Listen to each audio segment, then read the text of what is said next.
Paloma and Levi with our 8th episode of Earthshare. Today we're going to be inviting Councilmember Dorothy Wong to join us today. I'm going to talk a little bit about all of her many accolades. Dorothy is a council member in Atladena.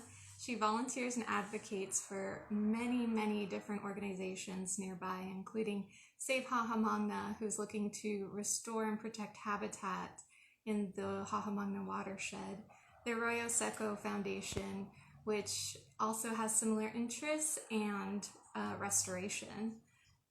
She's an integral part of the Altadena Safe Streets Committee, which looks at environmental and safety for pedestrians and bicyclists in the streets of Altadena. And she is part of Nature for All. Nature for All is advocacy, and she'll talk about advocacy today. But I just want to highlight something that Nature for All is working on right now. They're working to help pass the Public Lands Act with Senator Kamala Harris, which is going through the Senate right now. Part of this Public Lands Act, which stands for Protecting Unique and Beautiful Landscapes by Investing in California Lands, will do so many things for the San Gabriel Mountains and rivers, including expanding the San Gabriel Mountains National Monument, establishing a national recreation area for rivers and mountains nearby, and making more areas protected and considered wild. So without further ado, we will invite Dorothy.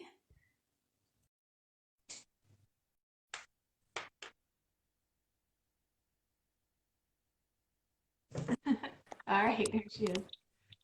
Hello. Hello. So, Can you hear me? yes. All You right. hearing us okay?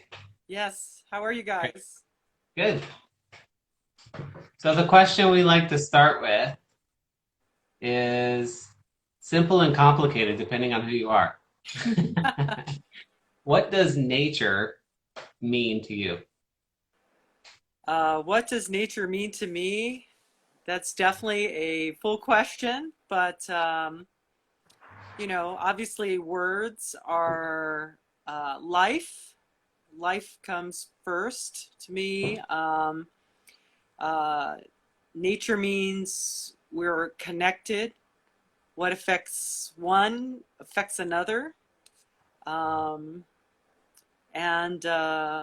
ecosystem is another great word. And then love.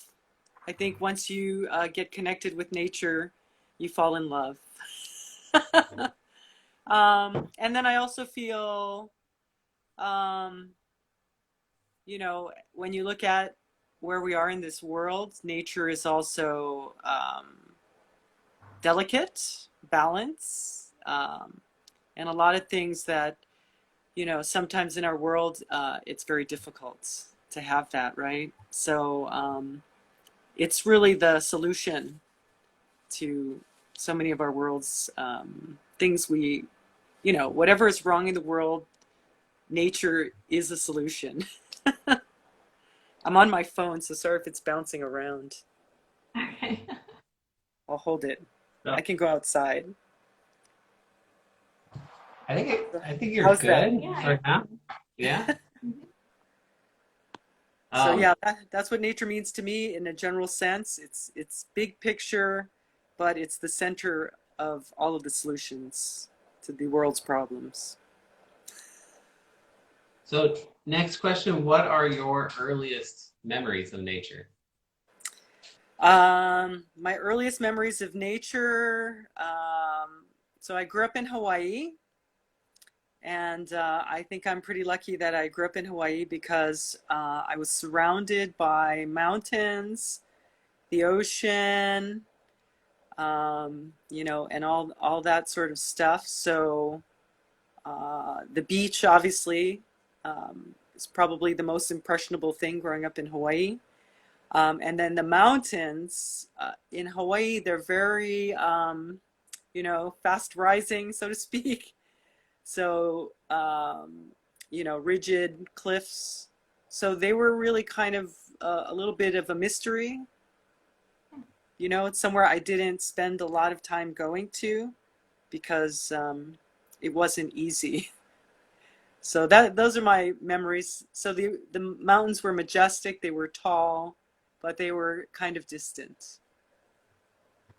What island did you live on when you were there? I lived on Oahu.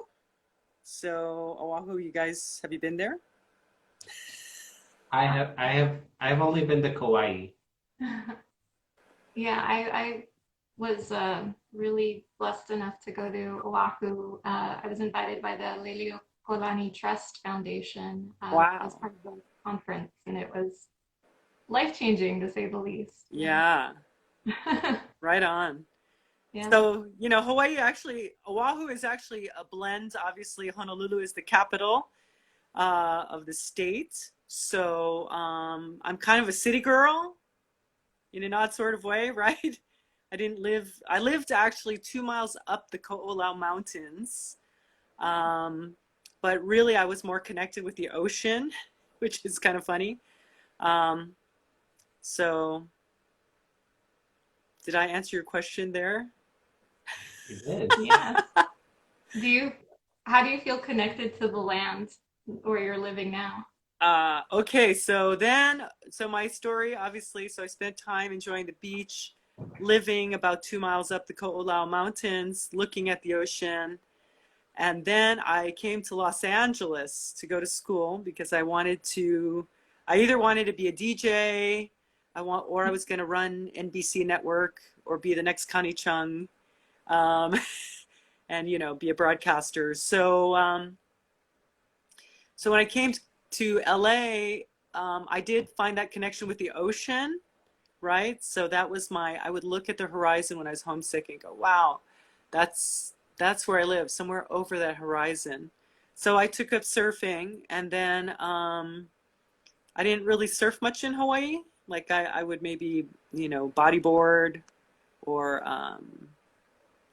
swim in the ocean, but I didn't really surf.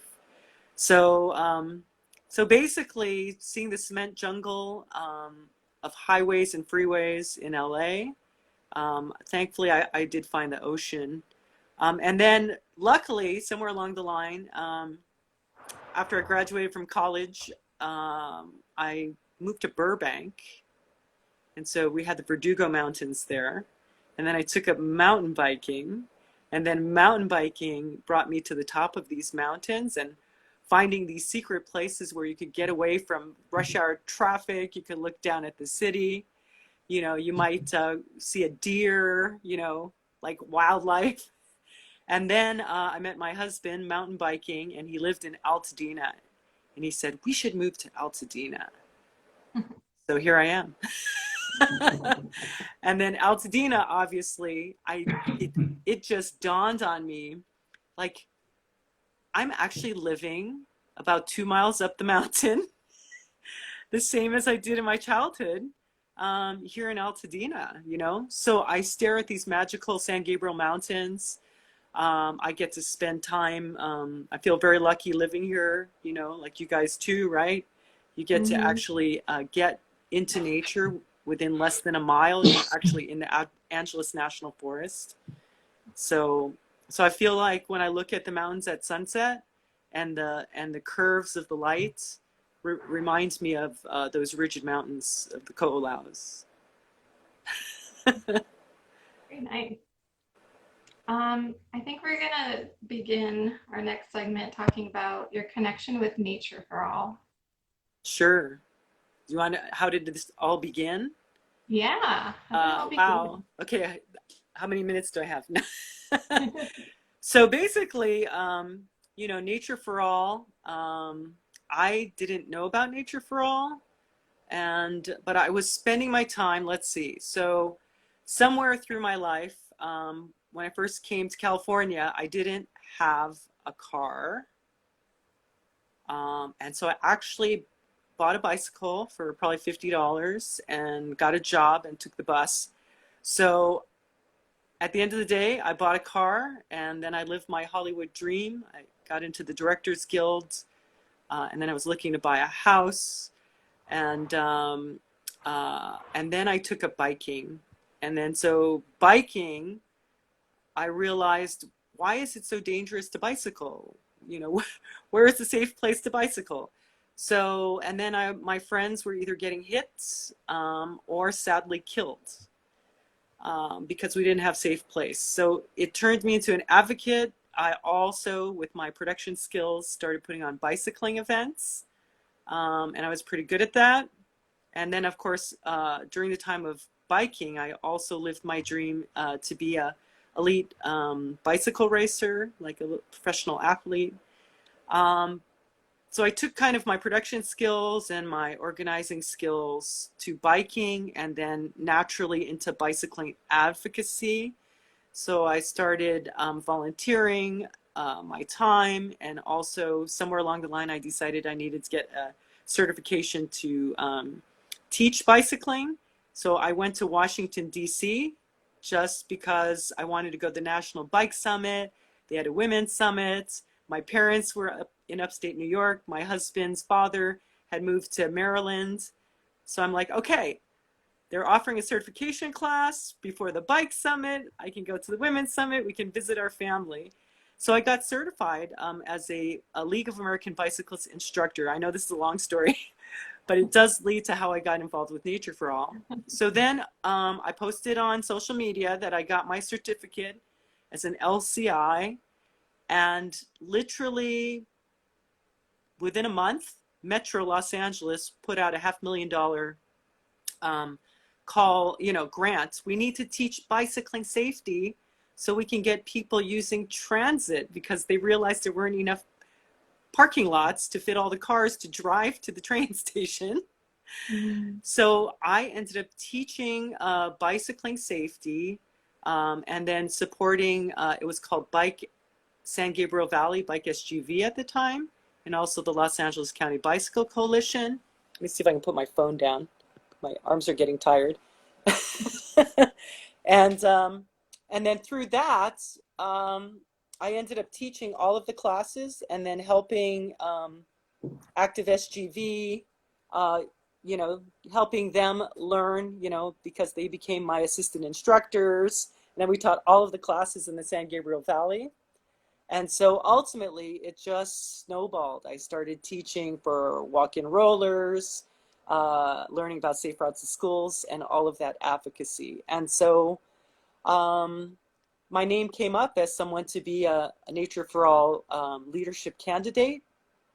And then I was like, what is Nature for All? So first, it's about obviously working to advocate to protect our San Gabriel Mountains, to expand the national monument level, which would then support recreation, preservation, of lands, and also obviously, as I said, recreational opportunities. So again, I didn't even think what all that meant, but I said, sure, I love nature, because I did also get involved with the Aurora Seiko Foundation with my love of nature and moving to Altadena and volunteering my time. And so I realized, how important nature is to protect with the Devil's Gate Project and then Save Hahamangna. And so anyway, so I got a call and I said, okay, I'd like to apply. So I applied, and then they called me up and said, okay, come be part of our leadership program.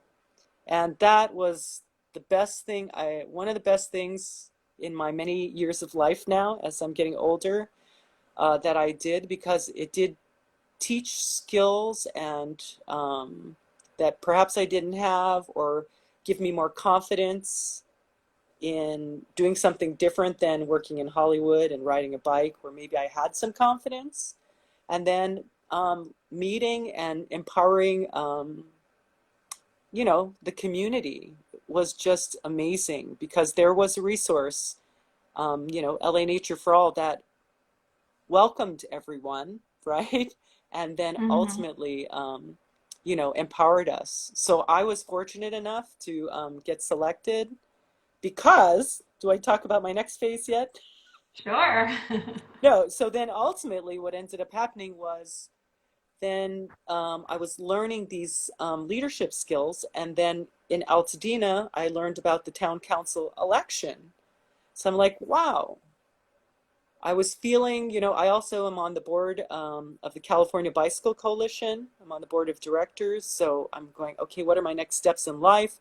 So I left Hollywood. I don't know if I said that story, somewhere in between, and took all the skills I had to bicycling and snowballing into education, environment, and seeing all the things that are out there that, I started really loving and caring about, which I guess as a child I always cared about, being out in nature. And so I ran for my town council just for practice to put that next level of learning. And then I ended up getting elected. So here I am now, 3 years later, as a council member. And so Nature for All, I have to say, was a key part of that. And then with that learning, I got to go, and I was selected to go to Washington, D.C. to ask for further expansion of national monument protection. So when I got in, President Obama had worked with the advocacy of the community to then designate a good portion of the San Gabriel Mountains as national monument. And then phase 2 was expanding it across the San Gabriels. So that was an amazing learning opportunity, So here I am today. I think I saw a picture of you with Judy Chu in Washington about that time. Yeah, that was so empowering. And, seeing everyone else get empowered in all of this is so meaningful, And it also relates, like, when I teach the kids biking, or even an adult through bicycling education, and you see them being empowered by bicycling. So to see people being empowered by protecting nature, and protecting, in an odd sort of way, it's protecting nature. And we need to do that to help nature, climate change, right? Thinking about the balance of, land use and how we can make all that better, by doing projects to capture water locally at our homes, right? With Mm-hmm. creating ecosystems in our urban environment. There's just so much potential. I think I said capture watering locally. So, yeah. So I think obviously community engagement is probably the biggest part of making change, and in theory, a good leader, which I can't say that I'm a great leader, but striving to be a good leader is really empowering the community around you, and educating. And, you can only be lifted up by the community, wanting that. And so perhaps that's, I think that's what drives me, as a council member. Like, I listen to people, and somebody has a concern about A, and somebody has a concern about B, and someone else has a concern about C, and they all work together, right? And then it's just thinking how you can help everybody think about A, B, and C, and that A, B, and C will make everything, more complete, rather than just one little thing. And so sometimes I find that hard to get across in a very systematic, governmental sort of way, because somehow I've really found my soul in activism, and, I guess there's so many words now, in this time of social injustice, and what is the right thing to say. And it was really powerful because I had gone on a walk. We haven't talked about Hahamungna yet, so I'm sort of jumping a little ahead. But I was going on a walk, let's say that, with some amazing up-and-coming landscape architects that wanted to learn about the Hahamungna watershed. And, when you talk about different levels of justice, right? Racial, systematic racism, racial injustice, social injustice, environmental injustice. And they said to me, Dorothy, they're not different. They're all the same, right? So it comes back to nature again, right? Without that crazy solution that nature can really bring us. And then you sound like you're this, you know, activist dreamer, but at the end of the day, it comes down to awareness of the full ecosystem, and taking that full awareness seems to be, at least to me, a good way to you know, have us really think about each other and respecting each other, just like we need to respect the little ants and the lizards, right? And you know, so mindfulness, nature is definitely, you know, key. Okay, what's my next question? When you talk about community, you know, we often think of, especially when you talk about working with our local, state, national entities, our government, and all the resources that that can bring to a community, that I know you're familiar with. I think we often get stuck in a one-way mindset that communities have a need and it needs to be served by this government, which is, you know, absolutely one pathway. But then the other thought process is, what can we do among a community to support each other? I wonder if you can talk about how that works, because I know you have a lot of different ways that you engage with both community and more of government or municipalities. So definitely, I don't know, I feel the best solution is listening to your community. I have a couple of examples. So I'll talk about right now. So again, the different skill sets that you acquire in your life all sort of work together. So my advocacy in bicycling has led to environmental advocacy. And so again, somehow there are different strategies, but one example right now is, you know, people care about seeing the sick coyotes in Altadena. Why are they sick, right? They look so sickly. What can we do, you know? And you just see these poor tortured coyotes, and ultimately they've gotten mange, right? And then everyone's like, well, that's just, you know, something that's passed on within the coyote dens. But when you really look at things, it's because they're eating, you know, poisoned rats. Birds are eating poisoned rats, and so it comes down to rodenticides, right? That's something that we have to bring awareness to. So community members came together, and we all started going, what can we do? What can we do? And we actually probably met through Save Hahamungna and doing the Hahamungna walkabout. So at the end of the day, through all of the discussions, more groups. So we had then this Altadena group. Then Poison Free Malibu came along, right, as people started talking to people. And then Poison Free Malibu came to Altadena to kind of help us and teach us about things we can do to educate our community, educate our businesses, be proactive with our local leaders at the state level, you know, and talking to our county, obviously. At the end of the day, it became then, it resulted in talking, and let's get AB 1788s moving to ban anticoagulant rodenticides. Of course, I'm learning in the process, right? And we're all learning. And so we ended up sitting down with, you know, with various groups.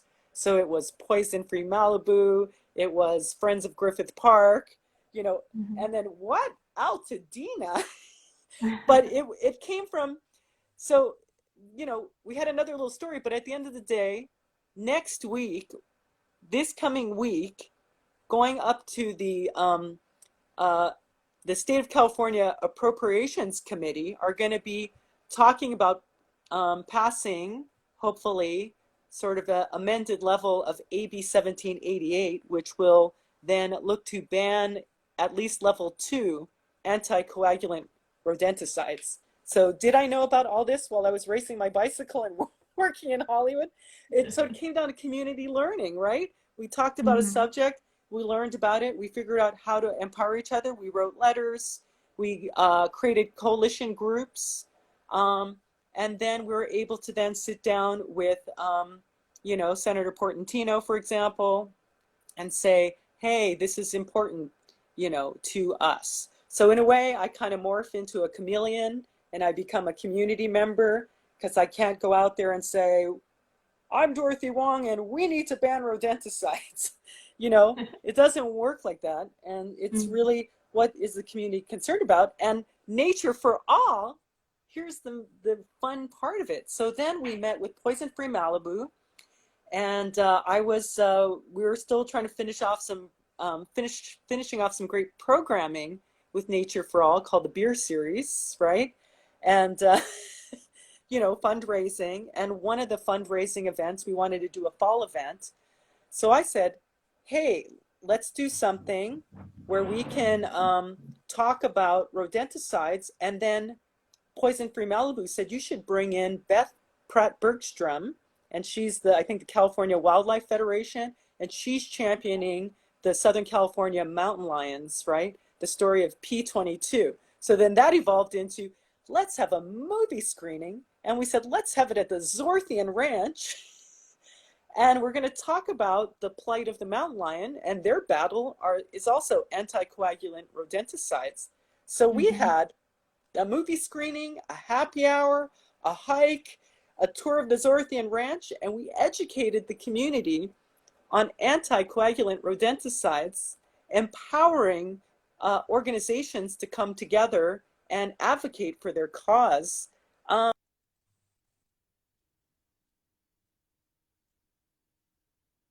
You know, just the voice and getting the voices moving together creates the momentum, you know, and then even I think in the Santa Monica Mountains with the advocacy of you know, the P22 story and people starting to love the mountain lions and the studying of all that, they are now protecting the mountain lions in the Santa Monica Mountains. So advocacy comes from community organizing, and then from the town council perspective, you know, I created a committee, or I asked to create a committee with the town council visioning traffic safety and mobility. And so we created the Altadena Safe Streets Committee. And what's been great about that at the county level is we're able to then apply for different types of educational grants or partner with community members. So we partnered with the Altadena Library, and we got a grant from the Southern California Council of Governments, from, you know, and the Altadena Town Council Safe Streets Committee, in partnership with, you know, again, community organizations. We hosted a pop-up bike park for the day.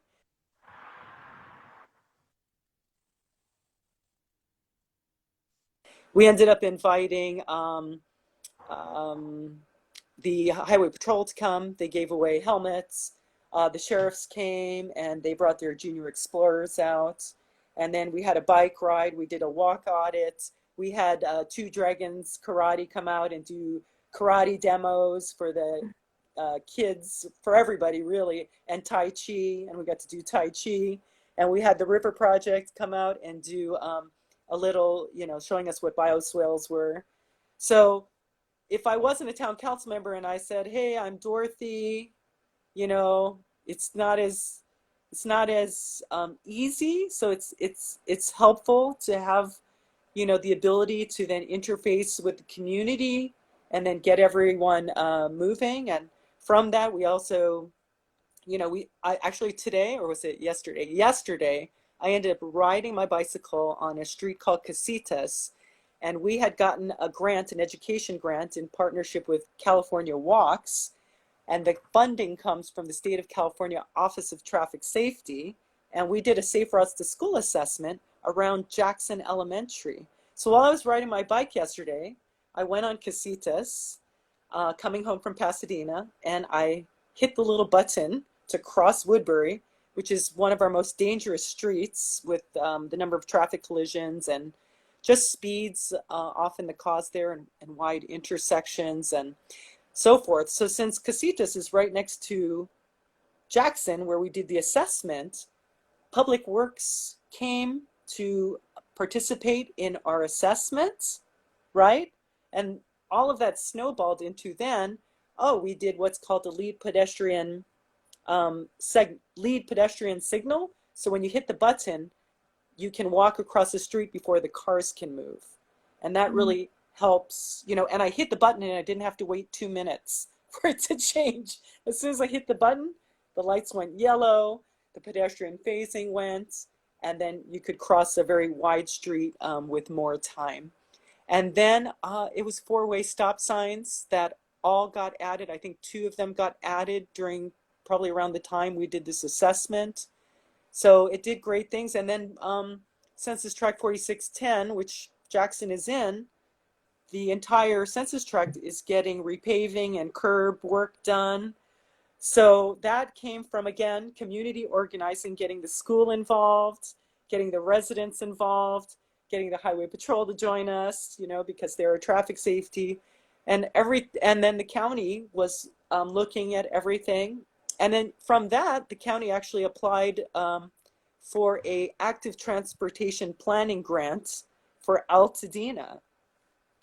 So back to visioning, it's really the community, right? The principal said, yes, this is a great idea. We partnered with Day One. Day One also added another program in. That's a community organization that supports Pasadena and Altadena.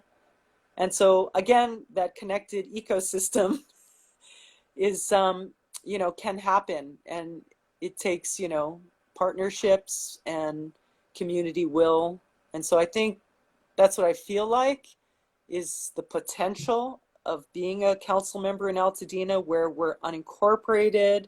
So, you know, we actually operate in sort of a larger vortex of LA County Public Works, right? And the Board of Supervisors, where you have in District 5, I think it's 22 cities and 70 unincorporated areas.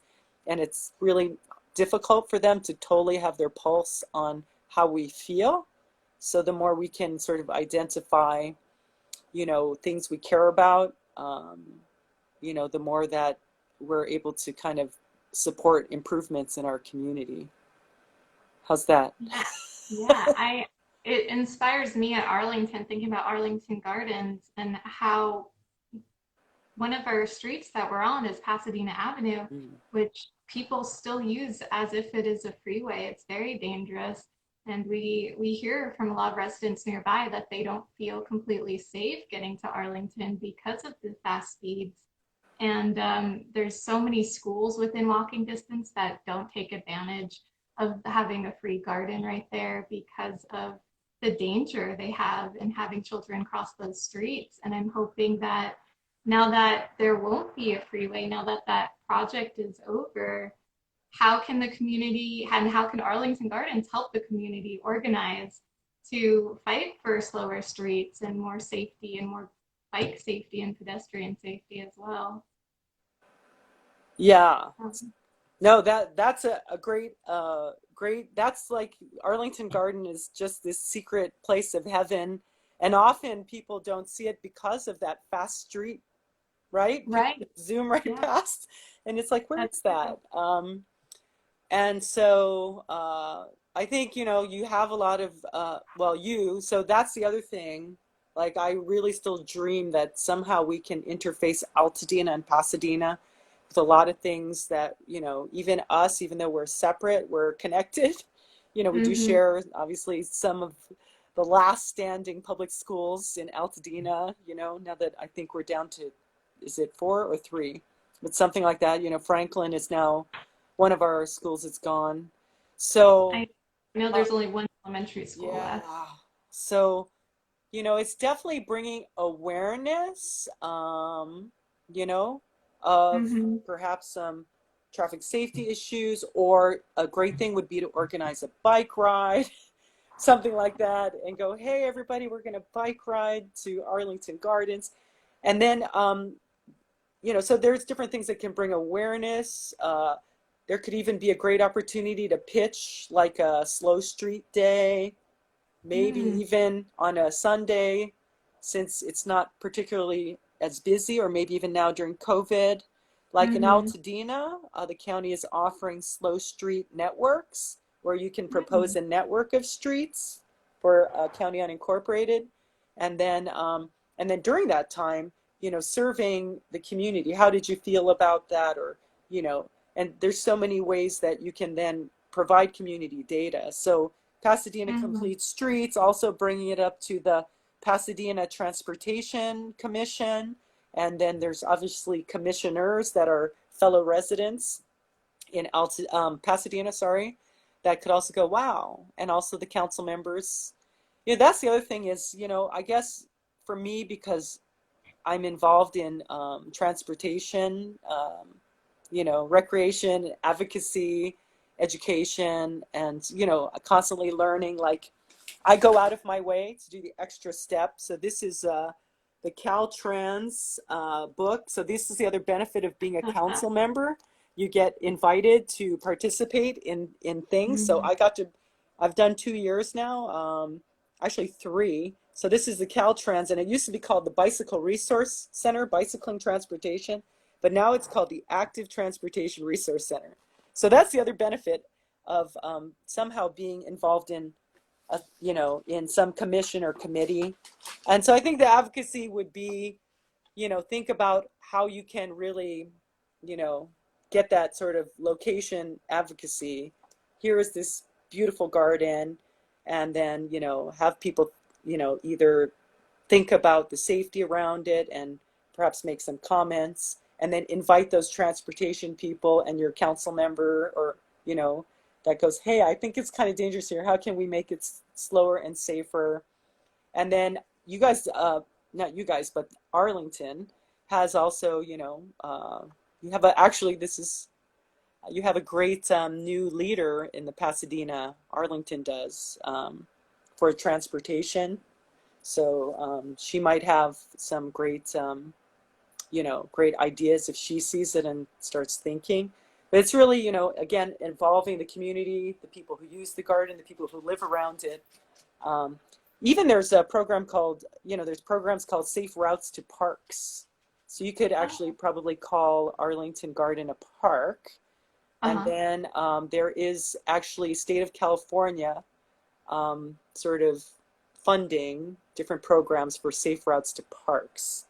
And then Berkeley, I know too much in the transportation part of things, but safe routes to parks. Cal Berkeley is actually, it's called Berkeley Safe Trek. And Berkeley Safe Trek has something called Street Stories. And you can actually do sort of a GIS survey. So you could organize a day or a week, come to Arlington Garden, and then this is my smartphone working, right? And then you can then kind of put in your information. This is my secret bat phone, sorry. And and then put the information in, and then it comes out on the Berkeley Safe Trek database. And then you can even, as a community, you can even create little reports that'll come out in little pie charts, and then you can submit that to the council member or the city or the transportation commission and go, look, we did a great survey, Arlington Garden Day by bike. Maybe they can close the street, that little section down, and people can give input, and it goes into a state system. So the Berkeley Safe Trek is also a state of California Office of Traffic Safety, I believe, funded thing. So the Highway Patrol puts their crash data and injury data into that system. Anyway, that's boring. So we had a question from the audience. Yes. Just a reminder, anybody watching, you're welcome to ask questions. The question we had is about Farrsworth Park here in Altadena. And there's public funding going to upgrade the park. And the question was just whether you're involved with that and how.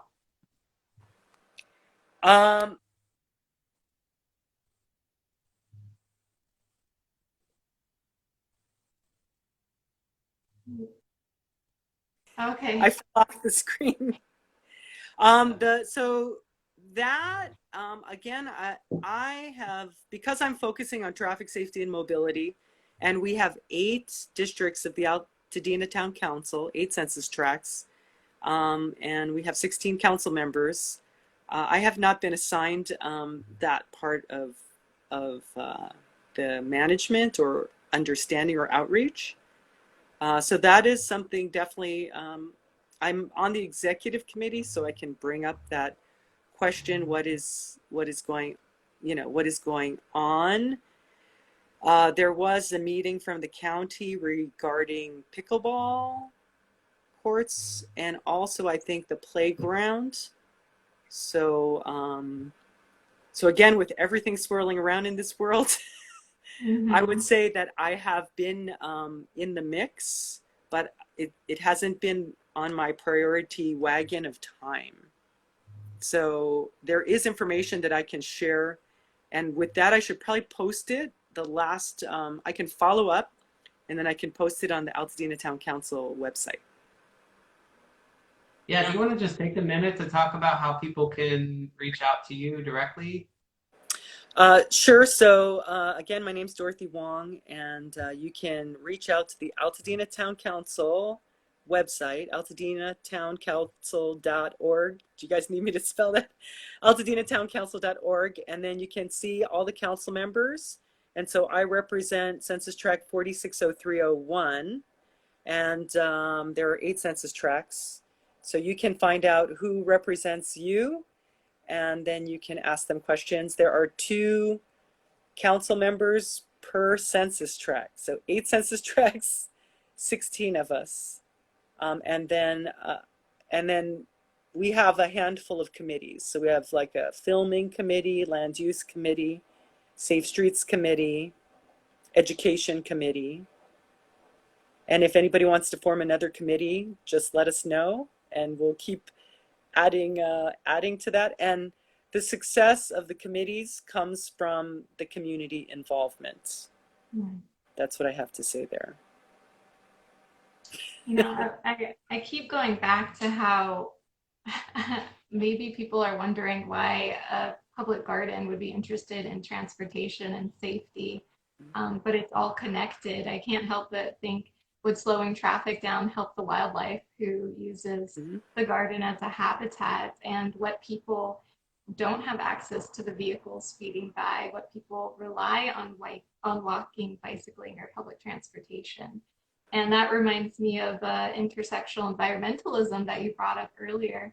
And a young woman who's really leading this movement, Leah Thompson, recently proposed the idea of, what if we called people endangered? Would that bring more attention to it if we start saying that? And it just makes me want to ask how you visualize equity in the work that you do for everyone involved. That is definitely a good question. So I think that's probably the hardest part of being a good leader, right? Is how you get everybody's voice in the room. So I think the more you're out there, you're able to reach more people, but I think that's definitely something we're striving, like I'm striving all the time. I'm like, well, if we really want to make the streets safe, where are the most dangerous sections? And then how we can actually, make that work. So I really think we have to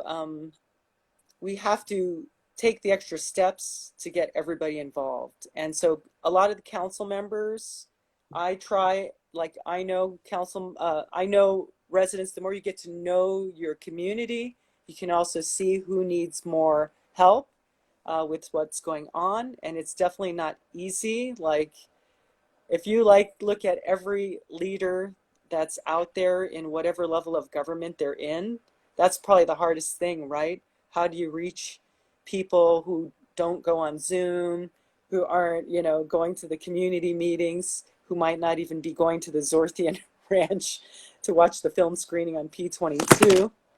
and care about those things. So I think that's definitely the biggest challenge. And I think, the schools was really a great way where we could reach people, right? Because basically it was who was at the school, who was living around the school. So if you even focused on safe routes to schools around whatever community you're in, then you're reaching that. And like I always feel like I want to get involved in a lot of things. And then everyone says, Dorothy, you do too much, right? Because I want to help out. I want clean air in Altadena. I want to see water resilience. And then and a lot of the things that people actually, when people do find me to communicate something, it's not always the person that has everything. In fact, I got a call from a 90-year-old woman who called me up, and her daughter takes care of her, but she's mobile enough to move on like a little scooter, right? So she called me up because she's in my census tract, and she just asked me if I could help her do something, because there's a lot of large trucks that are parked around where she lives. So she said, if I try and go out on my little scooter and we don't have sidewalks, she's like, where do I go? And then you have to think, whoa, how does she move around?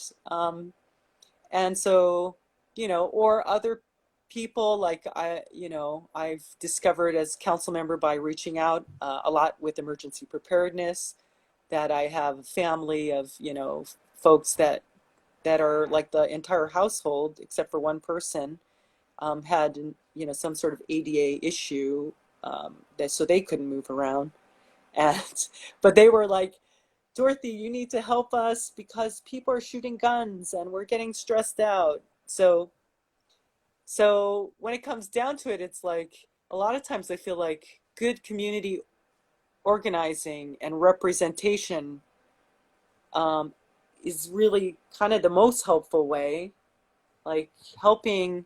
So that's where I think a lot of the work being done now to support sort of the growth of community-based organizations is really the most important thing, because the civic leaders, at whatever level, are running around looking at a lot of big picture stuff and then trying to solve big picture stuff, but then they don't have the time to reach out.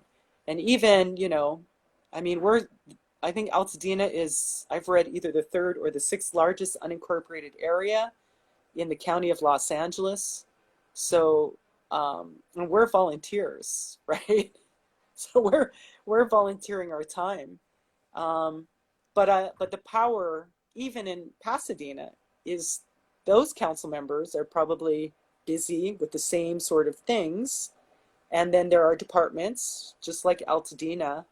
And so, but the reliance or the support, so Pasadena does have a really great, they do have these community commissions that are representative, but I think organizations that, that really know how to interact, so we have to grow that, I think.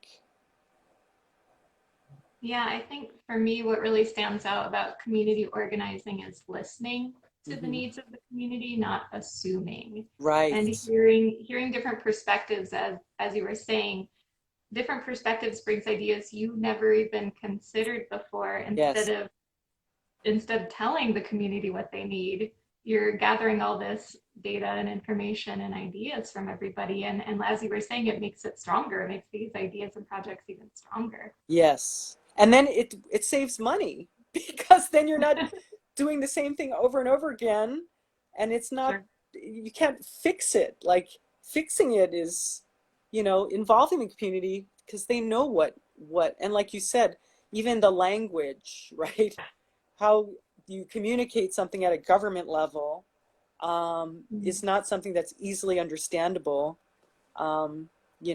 to a lot of people. Like, even just my quick little story is like, I've been really just needing to learn through land use. You have to go through different departments. There's sort of the planning department and all these different departments. And then, regional planning gave a presentation at our town council about new ordinances coming up. And I remember my first year, my second year, I'm like, what are all these acronyms and, terminology? And then this time I had to listen really closely to what they were saying, but I could understand, finally what they were saying, right?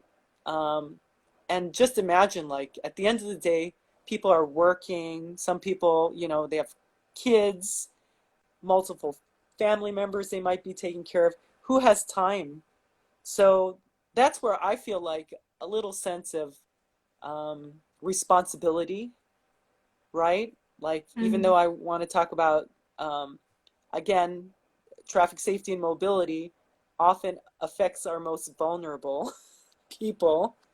And so, and that's what drives me too. Like today on my Facebook page, I was helping out. So again, the Southern California Council of Governments is trying to engage the community to think about safer streets. So we were in Ontario, and I took the kids around the block. So here's a live street with live cars right in the heart of Ontario, and a sort of a partially closed um, kind of track around their city center where they had their amphitheater. So these kids, we had little free bikes that they could go on. They got helmets. We, created a little route. We had the city council member out there, the police, everybody. We were just, it was just a really amazing event. And there I am with these two kids just kind of following me and learning. And they were just like, it was so cool because they were just so confident. So I had this picture and they're giving me the peace sign and they're riding their bike.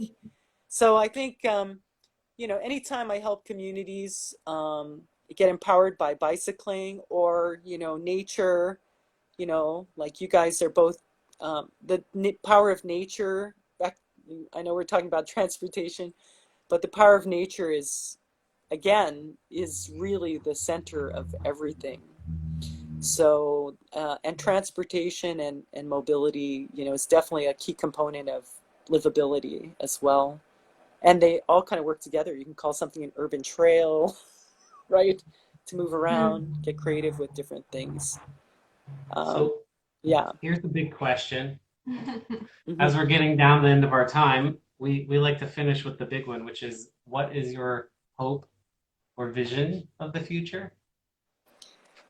Uh, so I think it's kind of what I started with, which is, and actually Paloma had also, mentioned it too, is, it does really come down to awareness, mindfulness.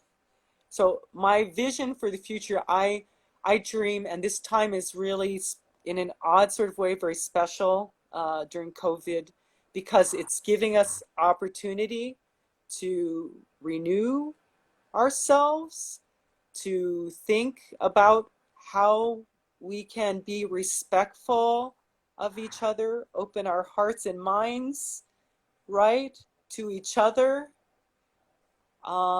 Instead of saying, having an opinion about this, that, or the other thing. And as Paloma mentioned, like, how do we know what that other person feels? How are we taking in? And so that's what I feel like. My hope is that we can be really a more connected society. And back to my little transportation thread, we didn't talk about the Hahamungna watershed, but that is also a connective corridor. That is a wildlife corridor. It's a watershed. It's a water resource. It's a transportation corridor. It connects the San Rafael Hills and the Arroyo Seco to the LA River. Um, and so the success of that space as a water capture, a flood control, JPL, and nature. And the only way that place that has felt so, I feel like it's been really disrespected from, probably since, what do we call it? You know, since people discovered it for its water and building. that we really, think about restoration. So perhaps this is a restorative time. How's that? That's really our connection to nature. This is a real restorative time. So my hope is that we can restore the values and the core that nature really brings us. It brings us peace. It brings us the